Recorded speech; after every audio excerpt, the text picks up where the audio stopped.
வரப்போற ticket to finale 5வது வாரத்துல அபிஷேகா எலிமினேட் ஆக போறாங்க அப்படிங்கிற மாதிரியான செய்திகள் வெளியாகி எல்லோருக்குமே மிகப்பெரிய ஒரு அதிர்ச்சியை ஏற்படுத்தியிருக்கு. அது உண்மையா என்ன நடந்திருக்கு அப்படிங்கிறது தான் இந்த ஒரு வீடியோல நம்ம பார்க்க போறோம். சரிகமபாவோட ரொம்ப ரொம்ப முக்கியமான ஒரு கட்டத்துல நம்ம எல்லாருமே இருக்கோம் அப்படின்னு தான் சொல்லணும்.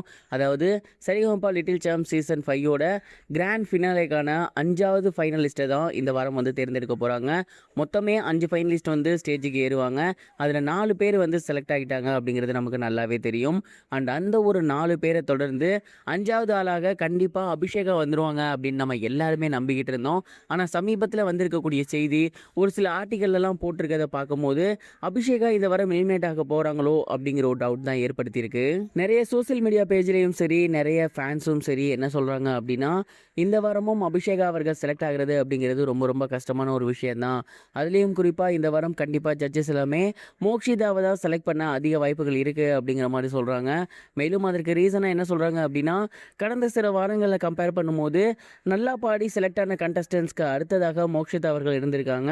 கிட்டத்தட்ட எல்லாரும் ஸ்டேஜ் ஏறி நிற்கும் போது இந்த 4 வாரமும் ஸ்டேஜ் ஏறி மோக்ஷிதா அவர்கள் நின்றுருக்காங்க. அதனால் இந்த முறை கண்டிப்பாக மோக்ஷிதா செலக்ட் ஆக அதிக வாய்ப்புகள் இருக்குது அப்படின்னும், அபிஷேகா அவர்கள் இந்த முறை எலிமினேட் ஆக போகிறாங்க அப்படிங்கிற மாதிரியும் தெரிய வந்திருக்கு. அபிஷேகாவை பொறுத்தவரை இது ரொம்ப ரொம்ப முக்கியமான ஒரு வாரம். அபிஷேகா மட்டும் கிடையாது, சுமன் ராஜ், ஸ்ரேயா ஸ்ரீராம், மோக்ஷிதா அப்படின்னு இவங்க எல்லாருக்குமே ரொம்ப ரொம்ப முக்கியமான ஒரு வாரம் தான். அதனால் இவங்க எல்லாருமே சேர்ந்து ரொம்ப ரொம்ப கஷ்டப்பட்டு ரொம்ப எஃபோர்ட் போட்டு கிட்டத்தட்ட அவங்களோட 200% பெஸ்ட்டை கொடுப்பாங்க அப்படிங்கிறதுல எந்த ஒரு சந்தேகமும் கிடையாது. அதனால் எது வேணால் எப்போ வேணால் மாறலாம். இருந்தாலுமே 4 வாரமாக தொடர்ந்து மேடை ஏறிக்கக்கூடிய ஒரு நபர் 5வது வாரம் ஏற மாட்டாங்க அப்படிங்கிறதுல எந்த ஒரு சந்தேகமும் கிடையாது. ஸோ அவங்களுக்கு இந்த முறை வந்து அந்த ஒரு வெற்றி கனி அப்படிங்கிறதே கிடைக்கலாம். அதுலேயும் எந்த சந்தேகமும் கிடையாது. எது வேணால் எப்போ வேணால் மாறலாம். அது வந்து நம்ம சரிகமபா நிகழ்ச்சியில் இத்தனை சீசன்ஸ்லையும் பார்த்துட்டு இருந்திருக்கோம். கடந்த சீசனில் பீப்புள்ஸ் ஃபேவரட் இருந்துச்சு.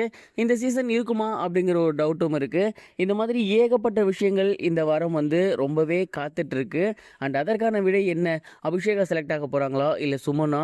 அப்படி இல்லாமல் இது ரெண்டும் இல்லாமல் யூடியூப் கமெண்ட்ஸ்லையும் சோசியல் மீடியா பேஜ்லையும் சொல்கிற மாதிரி மோக்ஷிதா அவர்கள் செலக்ட் ஆக போகிறாங்களா அப்படிங்கிறத பொறுத்து இருந்து தான் பார்க்கணும். அபிஷேகா அவர்கள் மட்டும் செலக்ட் ஆகலை அப்படின்னா கண்டிப்பாக அது அவங்களுக்கு மிகப்பெரிய ஒரு சோகத்தை ஏற்படுத்தும். ஏன்னா கடந்த சில வாரங்களாகவே வந்துடுவாங்கன்னு நம்பினாங்க, அவங்க வரல. இந்த வாரம் வரல அப்படின்னா அவங்க அம்மாவோட கண் முன்னாடியே அவங்க அந்த சீசனை விட்டு வெளியேற மாதிரி இருக்கும். அபிஷேகோட அதிகபட்ச ஆசை அவங்க அம்மாவை கையை பிடிச்சி போயிட்டு அந்த ஒரு சீட்டில் உட்கார வைக்கணும் அப்படிங்கிறது தான். அது நடக்காமல் போயிடுமோ அப்படிங்கிற ஒரு பயம் கண்டிப்பாக அவங்களுக்கு இருக்கும். இது வந்து கண்டிப்பாக ரசிகர்களுக்கு மிகப்பெரிய ஒரு சோகத்தை ஏற்படுத்தும் அப்படின்னு சொல்லலாம். நீங்கள் என்ன நினைக்கிறீங்க? அபிஷேகா அவர்கள் ஜெயிச்சு அவங்க அம்மாவை அந்த சீட்டில் உட்கார வச்சு அழகு பார்ப்பாங்களா, இல்லை அவங்க அம்மா கண்ணு முன்னாடியே அபிஷேகா எலிமினேட் ஆகி போவாங்களா? மறக்காமல் உங்களோட தாட்டை கமெண்ட் பாக்ஸில் ஷேர் பண்ணுங்கள். இது வரைக்கும் கனெக்டிங் டிவிக்கு சப்ஸ்கிரைப் பண்ணனா மறக்காமல் சப்ஸ்கிரைப் பண்ணிக்கங்க. உடனடி அப்டேட்ஸ் பெறுவதற்கு நோட்டிஃபிகேஷன் பெல்லையும் கிளிக் பண்ணிக்கங்க.